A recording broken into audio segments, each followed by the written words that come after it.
NWP Radio. You're listening to NWP Radio, a production of the National Writing Project. NWP.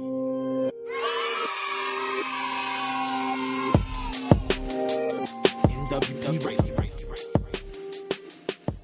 Hello, everyone. It's Brian again. It's sunny in the Northeast, and we haven't had rain in a long time, but I'm looking out at a blue sky, and it's wonderful. I know that all of us have to soak in these days because many of us are either back in school or we're heading back to school or heading back to teaching at the university level. I have to admit something. I haven't been able to sleep for a month because of this show, and definitely didn't sleep last night because I'm so excited. I've been anticipating this for quite a while. You see, Tanya and I are the luckiest literacy leaders in the whole world. We are, Tanya, because we get to host this Right Time, and it's become an ultimate treasure for us in the National Writing Project. And earlier this year, we interviewed Kimberly Jones and Geely Siegel, who told us, you must read Does My Body Offend You? And without us, minutes later, or even during the show, I think I already ordered the book. They gave it a rave review, and I listened to it in my car, and I bought many copies, and I've been handing it out to teachers and school children because it's actually middle grade and high school students, because it's awesome. I'm the middle boy between two girls, and so body issues were always in conversation in my household. And so I was really excited to see a text come out addressing some of these issues that are very timely, but mostly the inequities that we experience in our K-12 schools because of the way body shaming occurs. So I am thrilled to have authors Mayra Cuevas and Marquardt in the studio, as well as my California counterpart, Tanya Baker, director of the national program. So Tanya, I've been wondering, what's been firing you up lately? Well, Brian, I don't know if you remember the Staples ad from probably 15 years ago, where the parents are riding through Staples and saying it's the most wonderful time of the year because it's back to school time. That is how I always feel at this time of year.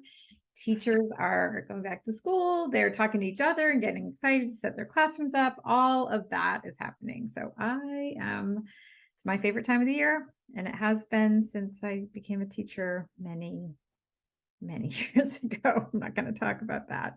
But I'm also, like you, super excited to get this new book, Does My Body Offend You, out into our community to share with teachers and kids, especially young women. And as you know, when we found out that we were going to get this book to and these authors on Right Time, we were very excited. We knew there was the one person we wanted to do this interview. And so we called Bryn Orum, and she agreed to come. So now we have this perfect blend of brilliant women for this episode of The Right Time. The work all three are doing in support of young women is astounding, especially in the times that we're living in right now. Like you, I have lost sleep with anticipation for this show. I think this is so cool. This is so cool. And the Connecticut Writing Project here in Fairfield loves Bryn and the Madison Writing Project for all their activist work that they do, all their agentive stuff for youth. It is amazing. Everyone needs to look into that. So woot woot. And I'm ready to get this conversation going. Let's go. Do a couple of introductions first. So born and raised in Puerto Rico, Mayra Cuevas is the author of the teen novels Does My Body Offend You and Salty Bittersweet. Her short story, Resilient, was published as part of the anthology Foreshadow. Mayra is an award-winning producer for CNN and co-founder of the Latinx Kid Lit Book Festival. Woo woo! She keeps her sanity by producing Buddhist meditation. She lives in Atlanta. I think we're all going to be moving to Atlanta soon. It just sounds like everything's happening there. With her husband, her two stepsons, their fluffy cat, and a very loud chihuahua. You can find Mayra on Twitter at Mayra E. Cuevas, on Instagram, same place, and our website with a .com.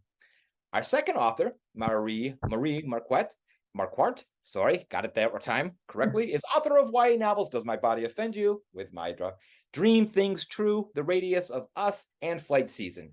Her books have earned many awards and commendations, including BEA Buzz Books all young Georgians should read, and the Clasp America's commendation That's right, commendation. And they have been shortlisted for several state book awards, including the South Carolina Young Book Award and the Missouri Gateway Readers Award. Marie has also published articles and co-authored 2 nonfiction books about Latin American immigration to the U.S. South, and has been interviewed about her research, writing, and advocacy on National Public Radio, Public Radio International, and BBC America. There's a reason why they don't hire me, because I'm a little bit more low-key. And among many other media outlets. She lives in a busy household in Decatur, Georgia, with her spouse, 4 kids, several chickens, walk, walk, a dog, and a bearded dragon. Oh. You can connect with Marie on Instagram at Marie_Marquardt and her website, hername.com. Handing it over to Tanya. And it's an honor to introduce our teacher leader as well. Bryn Orum is the co-director of the Greater Madison Writing Project at the University of Wisconsin-Madison. In her current role, she coordinates programs for youth and educators, including Rise Up and Write, Youth Press Corps, and the National Writing Project's College Career and Community Writers Program, also known as C3WP. Previously, Bryn co-founded and taught high school English at Clark Street Community School, a public charter dedicated to deep engagement through personalized, democratic, and place-based education in Middleton, Wisconsin. Bryn studied literacy and English at the University of Wisconsin-Madison, where she earned her BA and MS. Much of her work in education has focused on equitable and innovative environments. We have a trio for this interview. Bryn, we welcome you to give a writing prompt to those who wish to pause their screen and do a little writing, or for educators out there who wish to share this with the students in their room. What's the writing prompt? Well, first of all, Brian and Tanya, thank you so much for the invitation to be a part of this with this incredible text and these amazing authors. It's like such a very special occasion to be here with all of you. So the prompt that I have for us to write into this text, it has some options in it. So the first option would be to write about a time when you spoke up for something that is important to you, or to write about a time when listening helped you understand an issue that is important to you. That's awesome. Well, we wish you the best show. Thank you, Brian and Tanya, for having us. Thank you. I'm wearing an Atlanta hat, all in your honor. That's awesome. And Bryn, that is a beautiful writing prompt. It fits so perfectly with the book and the themes in the book. Inspired by the text, and hopefully, if folks have not already picked up the book, I was truly, I was so excited to be a part of this, and then I read the book, and then I was even more excited, and I've been telling everyone that I know that I get to have this incredible experience. So I actually have like 1,000 questions, but I tried to narrow them down, and I'm sure Tanya and Brian will cut us off at some point. But I want to get started with a question about your writing process. I think there's lots of teachers who listen to this, and maybe lots of other writers. And we're all thinking about young writers as well. As if folks have read the book, they know that the novel is divided into 2 chapters, 2 narrators, Milena and Ruby.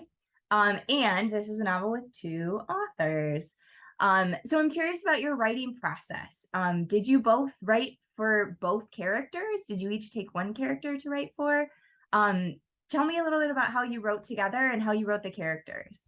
So I love that this is your first question, because Marie and I, earlier this week, we just taught a course for the Highlights Foundation about being co-authors and co-writing a novel. So we have 3 hours worth of information on what it takes to co-write a book, and lots of forms.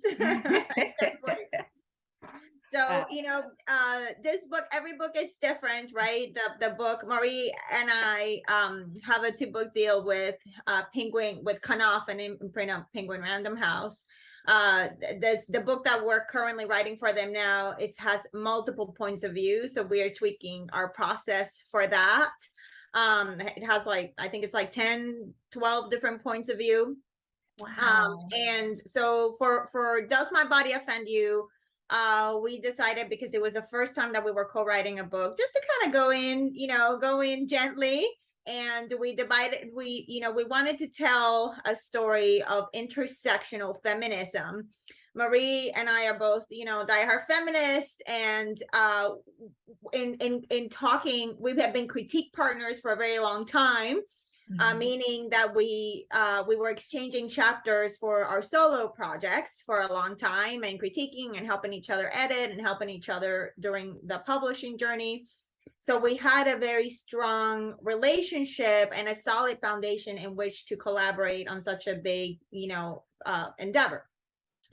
So we were talking about what to write. We had both been reading several books, young adult and adult, that centered on themes of feminism. And I was concerned that they were all written from a very white gaze. There was very little about intersectional feminism.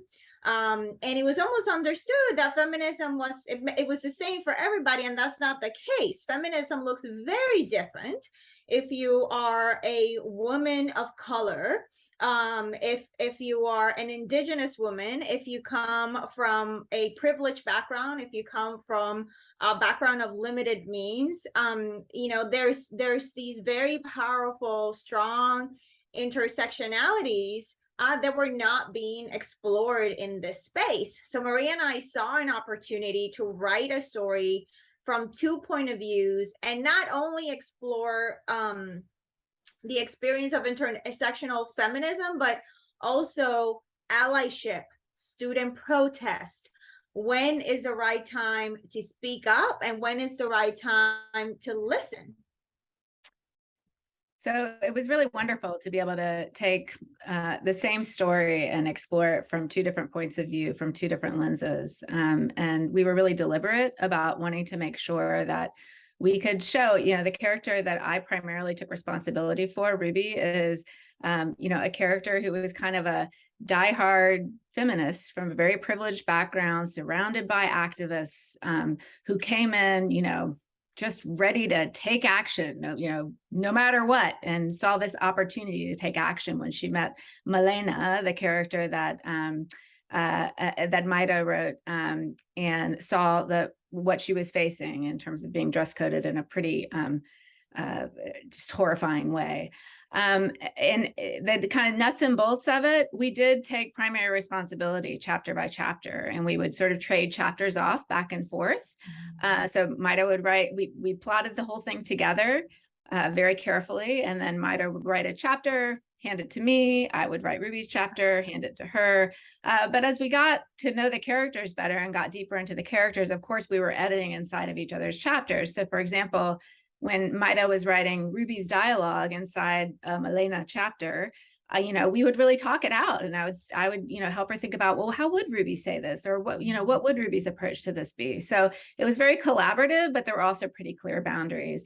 And one big advantage of co-authoring is that kind of distinction in narrative voice is a lot easier to develop when you have 2 authors coming in from the outset. Yeah. And Brenda, just, one of the things that we're telling students in this course is, like, this kind of work requires a lot of trust, and it requires checking your ego at the door, right? Like, you are working together to create something beautiful, something that hopefully will affect change and will have a lasting impact. And in doing that, by kind of putting your ego aside, right, you're creating a space from, like, love. You're in love and joy, and the beauty of working together towards something bigger than us, right? That's something that hopefully will resonate with readers at a higher level. And we have heard already, this book hasn't been out in the world that long, and we've already heard from so many that they felt seen in the story. We have friends that were dress coded, friends now in our 40s and 50s that were dress coded when they were middle school, high school, and they were traumatized by what happened. And it's something that they still carry with those scars as adults. I actually met someone who told me that they were dress coded in high school because their breasts were too big. So she learned to walk hunched up. And now as an adult, she has back problems because of it. So I mean, these are, you know, it's not about clothing. It's not about the clothing. This is about human dignity. It is about women's rights, people's rights, not only women, because the issue with dress codes affects mostly people from marginalized communities. So yeah, there's a lot of deep layers in the themes of this book. I thank you so much. There's so much in there that I want to circle back to, but I think it's so lovely to hear that this collaboration was born of just the process of being writing partners and sharing writing, and how you moved from, you know, handing chapter to chapter together. I think that's an exciting way to think about writing. I think a lot of young writers will be really inspired just by the way in which you wrote this. And I think as I was listening to you talk, I heard two things. One is that it doesn't sound like this is a book that either one of you could have written on your own. It would have been a very different story. And I think having read the text, that love that you have for the characters really shines through. Like, I can feel that you love them, that they're imperfect and messy characters, but their strengths and their challenges are treated with such graciousness from their authors. I just say Bryn, go ahead. Go ahead, Marie. Go ahead. I'd say, you know, one of the things we realized in the co-authoring process is that the same kind of love and compassion that we were practicing with each other in the writing process, we found being kind of infused into these characters that we, you know, have so much love for as characters, and the way that they learned to care for each other through some big, messy, ugly mistakes is a lot like the way that we as co-authors have learned to care for each other. So it's really neat to see the way that the themes in our book kind of refer back to the themes in our own lives as writing partners. Although we didn't make the massive mistakes. and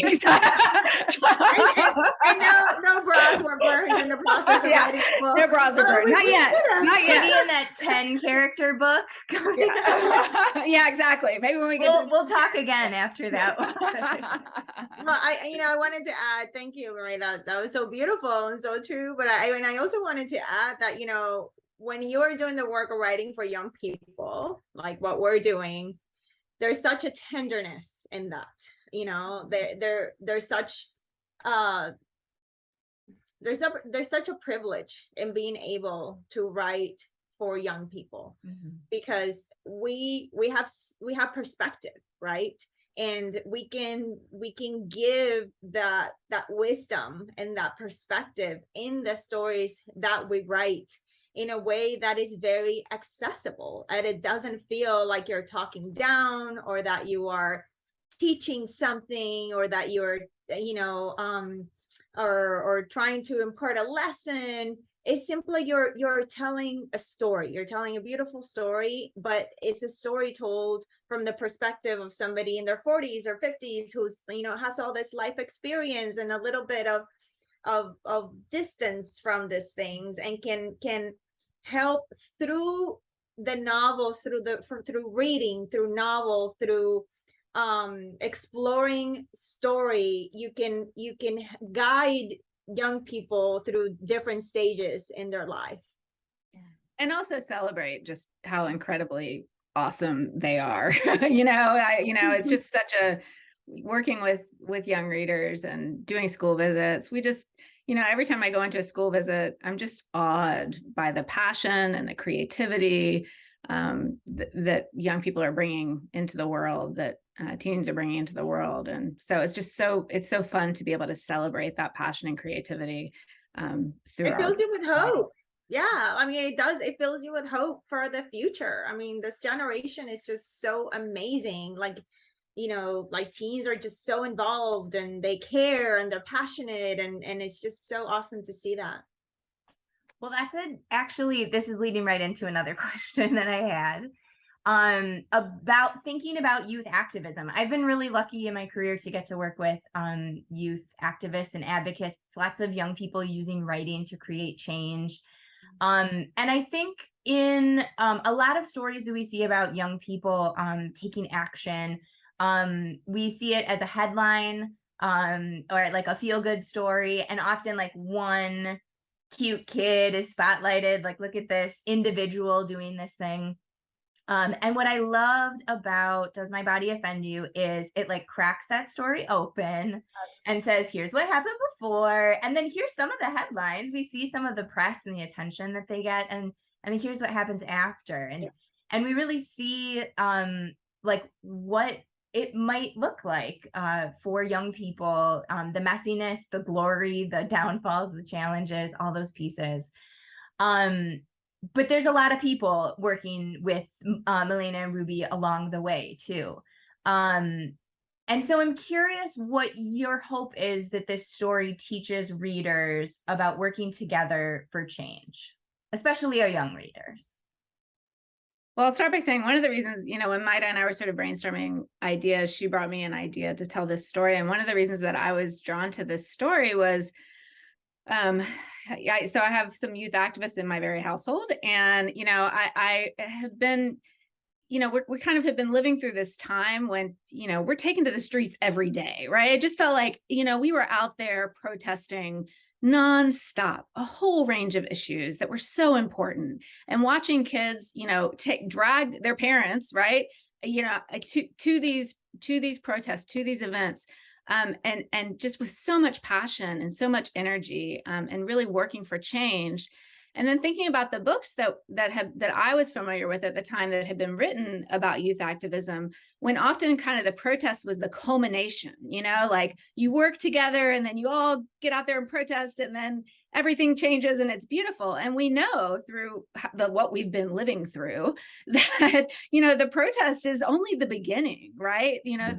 What coming together and taking action is the beginning of a process that can be really hard and can sometimes be super demoralizing. And so, for me, I was really passionate about telling a story that the energy and the kind of collective fervor of the protest that's just so awesome was the middle of the story. And then what happens next? What happens when, you drop your signs and you're exhausted and you wake up the next morning and things haven't changed? Then what do you do? And so that's one of the things that really drew me to telling this story. And it's one of the things that I love about the way that this story unfolds.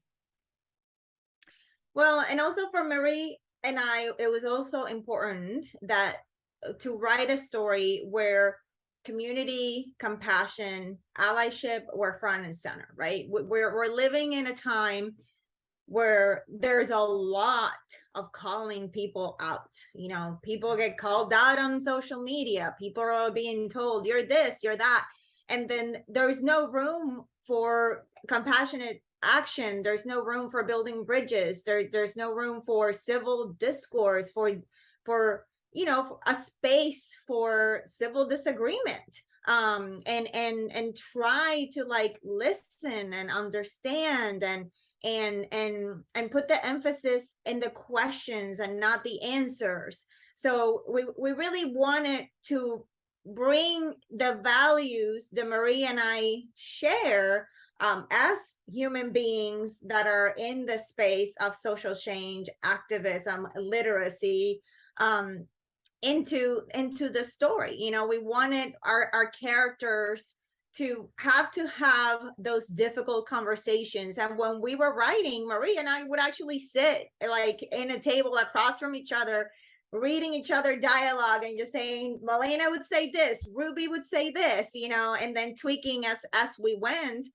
And it was some of the hardest scenes to write were those scenes where Milena and Ruby are in it. They're having to confront their fears. They're having to listen to each other. They're seeking to understand each other and come together. And we just wanted, that message to resonate, to build community, try to seek understanding in order to affect real and lasting change, because that change is not going to happen in a silo. I love that. I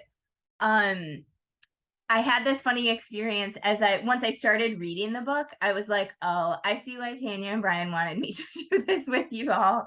And I was like so excited. And then it got like messy and hard and all these crazy things were happening. And I was like, I don't know, this story might make no kids want to become activists. And then I got to the end, no spoilers. Then I got to the end and I was like, no, it will teach them how to be through all of the pieces and to move beyond the protest. It's not just about the part that gets the spotlight. It's about all of the things. And I think that's really valuable and not something that we see enough, because we just see the shiny parts, or the protest, or the one student standing up and speaking. And there's so much more to it. And I think the story offers that, which is really powerful for, we did a lot of research, and many of the examples given in the book actually come from real life stories. I'm a journalist, I'm a producer for CNN. So Marie and Marie is an anthropologist for her work as a professor. So like, we're both very tuned into, like, we want to make this story as real as possible. So we just started reading about all of these stories of kids, not only in the United States, but also in other parts of the world. Not only that we're getting dress coded, but also that we're directing social justice movements in their own areas at different levels, whether it be local or national. And we wanted the book to be as real as possible. We wanted it, and not only to depict what happens at the level of the protest and the change, but also what going through an experience like that does to you as a person, how it completely shatters some of the ideas that we have of yourself and that you have of the world and of other people. And it makes you question like these biases that we carry within us that go unquestioned most of the time, right? And what we think we know. Ruby spends most of the story thinking she has all the answers, right? And then she comes to the realization that she doesn't. And then Marlena spends the story thinking she's lesser than because, she's got an accent. She's a girl of color. She just had to move from Puerto Rico to Florida. And she realizes how her real strength comes from, who she is inside, right? Mm-hmm. Nice. So I want to ask a question about the adults in the text. As an adult who cares about young people, who cares about young activists, Milena and Ruby have a lot of adult. Also, I just want to say, I think this is a book that adults should read if they care about young people and they care about supporting activists. Because I saw myself in a lot of those characters in lots of different things that they did. So there's lots of adults in the school and in families that are trying to serve, some successfully, some less, as mentors or guides for both of the girls, and others who are trying to provide comfort or protection. And so I really do think this is a book that is for adults too, who are in relationship with young people. And I wonder how you think about the adults in the text, and what you hope readers will take from their roles in Milena and Ruby's lives. One of the things that we really were committed to doing was to looking at ideas of what it means to be a feminist across generations. So, we have at least 3 generations of women who really understand themselves to be feminists and enact that in different ways that sometimes conflict with one another. And we wanted to sort of bring forward and celebrate this kind of intergenerational quality, and also just be real about some of the frictions and challenges that come out of it, and that sometimes even the most, well-intentioned adults are making real mistakes that are going to have real consequences. So that was one of the things that we were really committed to. And then, we also wanted to show adults who offer consistent love and support, because we want that in every teen's life. And we want to be able to sort of see that modeled, and so for us it's a joy to write those adults, the ones who sort of step back and help to just give these amazing young women space to become who they are. And Bryn, from a craft and story development perspective, they tell you like every story must have a villain and and like there has to be some negative character that's pushing against and all this stuff. And when Marie and I were plotting and thinking of characters, we said no one will have a bad intention. They will make bad choices, and they will do and say questionable things, but no one is going to have a bad intention. And that is going to be one of the pillars of the book, because we didn't want the conflict. I think it would have been too easy for the conflict to come from bad intentions, because all of the women in our lives, this amazing community of intergenerational feminists that we have in our lives, they will all say conflicting things, but they all come at it from a place of love. And we wanted the book to reflect that, right? That to believe that everyone, we can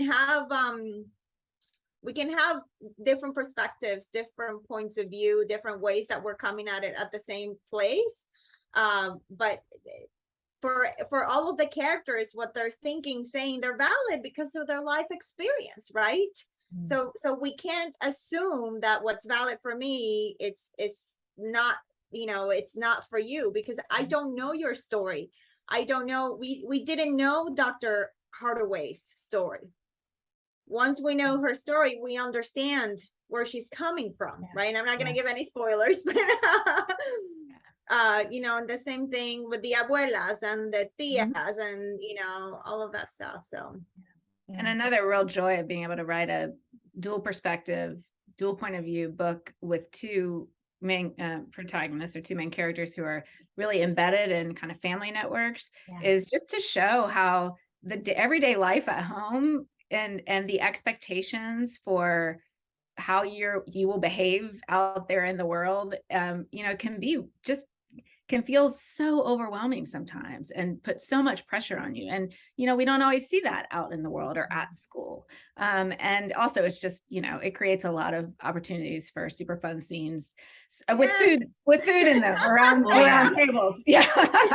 Yes, it is like a whole nother character in the text. And I just want to see it, both of the houses, and be hanging out with all the grandmas. It's just perfect. I love it. Well, the Puerto Rican scenes there, I lived through the dialogue, the characters, the food. I mean, it's just straight out of my life. Like those conversations, sometimes I'll be writing and I would just be here by myself, just laughing and writing, because it's like I'm writing conversations that I know. I'm writing people that I know. Like we've had those conversations about, piernas cruzadas, like you got to keep your legs crossed, and and about the boobs, because everyone in my family has big boobs, so yeah, it was those were the most fun to write. You can feel that as a reader for sure. And even though that's not my family experience, like as I was reading, I was like, oh, I remembered, like there's a corollary to it that's exactly the same. Yeah. Immersed in it. And I'll tell you, some of those food scenes I read, I don't know, 100 times by the time we had finished editing the book, and every time it still made me hungry. I was still like, Mayra, you're killing me here. Hopefully you had a lot of snacks while writing. But not as good as the fabulous food. No. I just read my debut was all about food, salty, bittersweet. It's all about food. Food is like the main character in the book. So I had gotten some experience writing about food. I will admit, I did start Googling Puerto Rican restaurants in my area while I was reading them. Exactly. So I wanted to ask another question. We've talked about this a little bit, but I just wanted to bring this question up to if there's anything else that you wanted to add to this, because we've spoken about it a bit already, about the central topic of these issues of dress codes. And I know this story was born of real world stories of these kinds of things that happen to the characters happening to students across the country in lots of different schools. And really students really suffering under racist and sexist dress codes in their schools.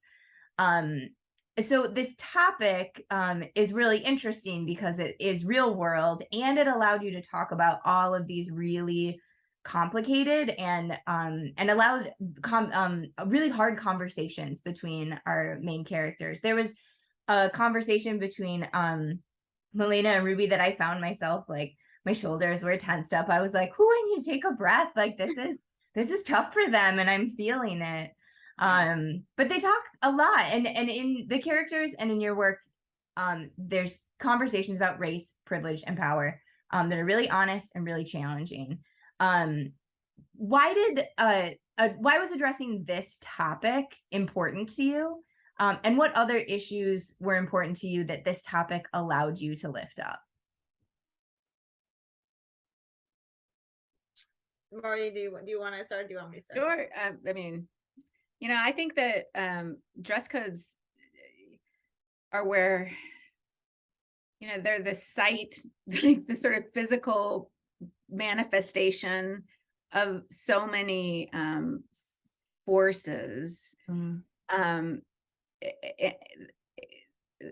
that are working against the thriving of young people, particularly marginalized young people. And I'll say that for me, I learned a lot about, I knew a lot of kids who have been dress coded, and I knew a lot about who was getting, or I thought I knew a lot about who was getting dress coded under what circumstances. But as we research more and more, the shaming of bodies is happening to marginalized people of color, people who are already in marginalized communities at so much higher a rate than it is to folks who are people of privilege.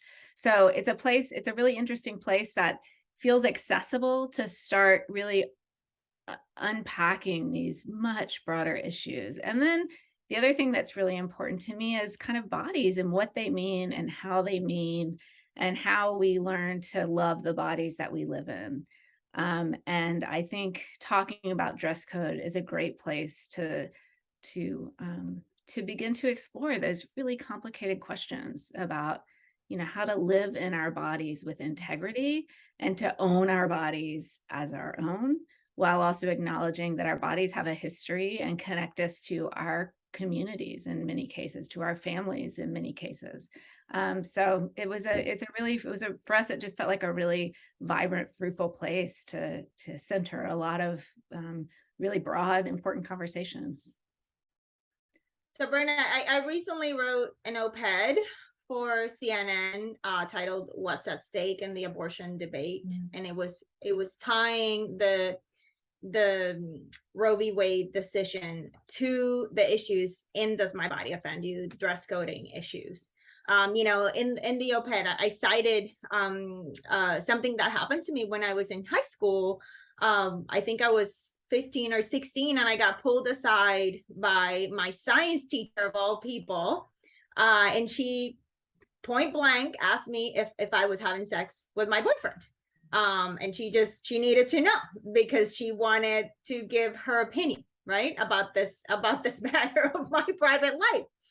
I will never, that incident is etched in my mind. I mean, to the point that I remember the color of the eyeshadow in her, in her eyelids.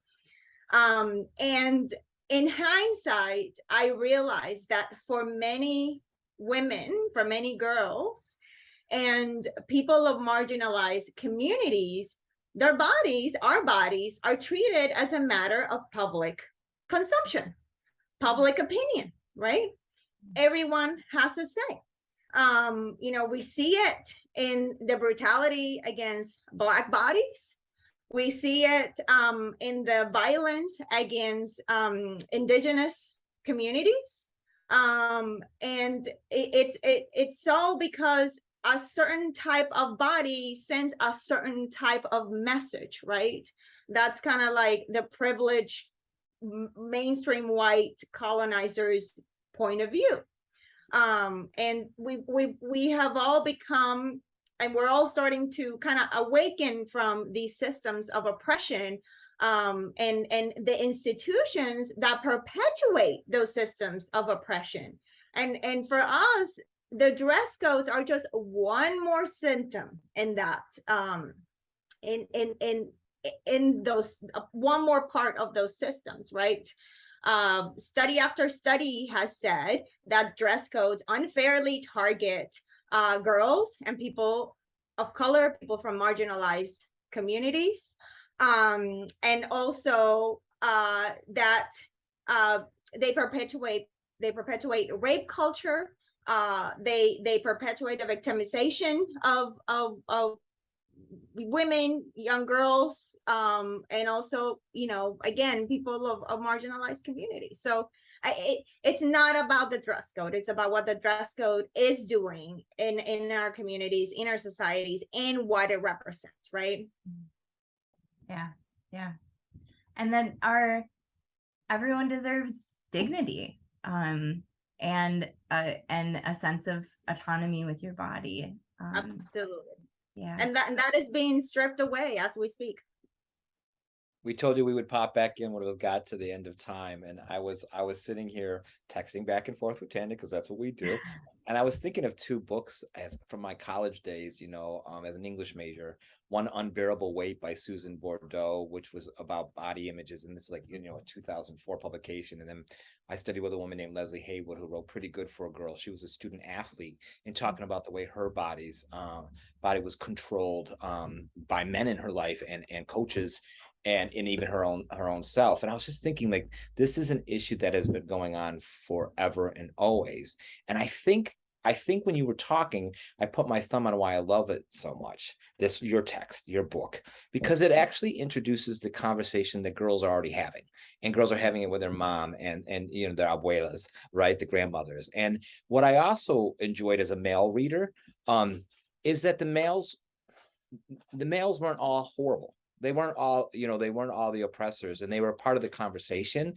And, you know, the father stayed out of it, but was also a gung-ho, you know, human being. And I thought that was really great. But I also just loved the generations of women who were like, this is an ongoing conversation that has not been resolved.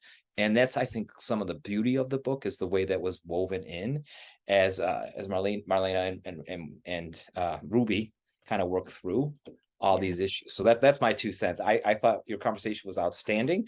And before we go forward, we have a write out prompt, right? So Bryn, do you want to give the write out prompt? Yes. Brian, that was a really nice transition, because I do think that this book is for everyone. It's a story about 2 specific characters, but I think that it has a lot for all of us to learn about how to be involved, how to speak up and speak out when we need to, and also how to listen when we need to. So there's a couple of questions here for our write out prompt. Write about an issue that matters to you. How is it showing up in your community? How does it impact you?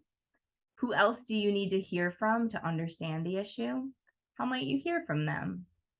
What did you learn from Elena and Ruby that you want to carry with you as you learn more, listen to others, and work for change? That is lovely. That is a lovely exit from this interview and from the reading of this book. So thank you, Bryn. Thanks for your great questions. And But Bryn, that was such a great conversation. I mean, I felt like I could have talked for another hour more. yeah, it was an Likewise. amazing conversation. I want to thank you all. I want to thank you for this book that you put out in the world for everyone. I want to make a note of Brian's point, but for girls and their moms and the adult women who look after them, I think this is just such a helpful way to feel not alone in all the ways that we are facing the world right now. So I really want to thank you for that. Thank you all so much. It's been an honor to be here with you. Before we go, I want to thank listeners as well. We're really glad that you're here and participating in these conversations, or being able to hear these conversations and share them with the young people you live and work with. If you want to be up to date, make sure you sign up for the NWP newsletter so you never miss a right time. Also, if you want to talk about this show or the implications for teaching and learning, please join us in the studio at studio.nwp.org. You can find, if you're looking for this episode or others like it, you can follow, you can find our podcasts at bit.ly NWP Radio. Everyone have a great day. Radio. You're listening to NWP Radio, Now you a are. production of the National Writing Project. NWP. NWP Radio.